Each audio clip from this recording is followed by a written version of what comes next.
इतना मूर्ख हैं हम लोग, इतना मूर्ख बनाएंगे ये हमको कि हमारी पार्टी में परिवारवाद है। जो ही आप आरएसएस में शामिल हो जाइएगा तो वो संघ परिवारवाद हो जाता है। कन्हैया कुमार जब से कांग्रेस में शामिल हुए हैं, बेचारे को समझ में नहीं आ रहा है कि वो बीजेपी पे हमला करे कि कांग्रेस पे लगे आरोपों की सफाई देता फिरे। कहाँ तो बेचारा लेफ्ट का, किसी भी नियम कानून को नहीं मानने वाला, न देश को मानने वाला, न सेना को मानने वाला आदमी, और कहाँ बेचारा कांग्रेस की सफाई देते देते थका जा रहा है। इंदिरा जी चुनाव नहीं लड़ी थी ना। राजीव जी चुनाव नहीं लड़े थे ना। राहुल जी चुनाव लड़ रहे हैं ना। राहुल जी चुनाव जीत करके पार्लियामेंट में है ना। और प्रियंका जी चुनाव नहीं लड़ी है तो पार्लियामेंट में है क्या?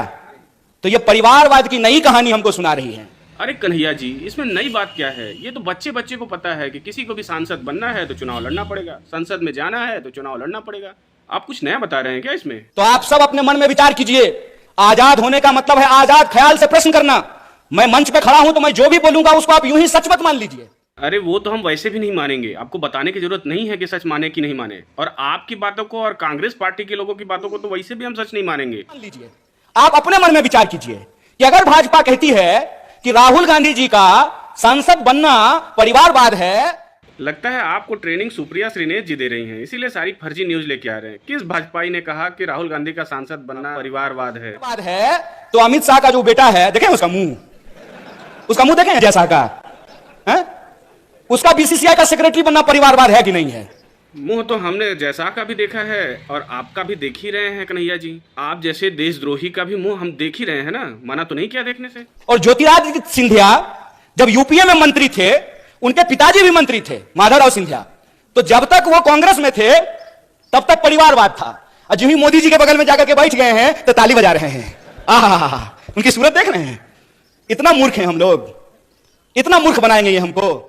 किसी का बाप सांसद है और उसका बेटा भी चुनाव जीतकर सांसद बन जाता है इसमें, और किसी के बाप की पार्टी है और पैदा होते ही उस पे उसका मालिकाना हक हो जाता है इसमें। अगर आपको अंतर नहीं समझ में आता है ना कन्हैया जी, तो आपको कोई मूर्ख बना नहीं रहा है, आप मूर्ख हैं। हमको कि हमारी पार्टी में परिवारवाद है। जो ही आप आरएसएस में शामिल हो जाइएगा तो वो संघ परिवारवाद हो जाता है।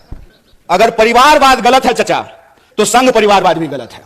ऐसा नहीं होगा कि हमारे लिए परिवारवाद गलत है और आपके लिए परिवारवाद सही हो जाएगा। मैं ये एग्जांपल हमेशा लोगों को देता हूं कि सोनिया जी का कांग्रेस में होना और राजीव जी का कांग्रेस में होना परिवारवाद है, तो मेनका गांधी जी का और वरुण गांधी जी का भाजपा में होना परिवारवाद कैसे नहीं है? बताइए, बोलिए।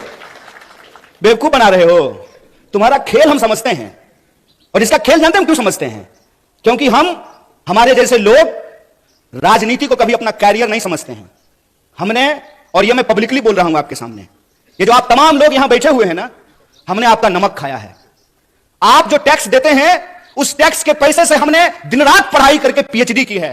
इसी बात का तो दुख है कि हमारे खून पसीने की कमाई से लिया गया टैक्स का पैसा आप जैसे मूर्खों को पीएचडी कराने में बर्बाद किया जा रहा है, जिन्हें इतना नहीं समझ में आता है कि आज मोहन भागवत का बेटा आरएसएस का प्रमुख नहीं बन सकता, उसके लिए चुनाव प्रक्रिया है। आज भाजपा में कोई भी राष्ट्रीय अध्यक्ष या प्रधानमंत्री अपने बेटे को नहीं बना सकता। जैसे कांग्रेस का मालिकाना हक गांधी परिवार के पास है, वैसे अमित शाह या नरेंद्र मोदी के पास भाजपा का मालिकाना हक नहीं है। कल को वो जाएंगे तो कोई दूसरे परिवार का बच्चा ही प्रधानमंत्री या गृह मंत्री बनेगा।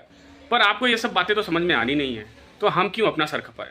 जनता ने इसीलिए कांग्रेस और कांग्रेसियों को सुनना बंद कर दिया है। आप ऐसे ही बोलते रहिए, हम अपना काम करते रहेंगे। जय हिंद।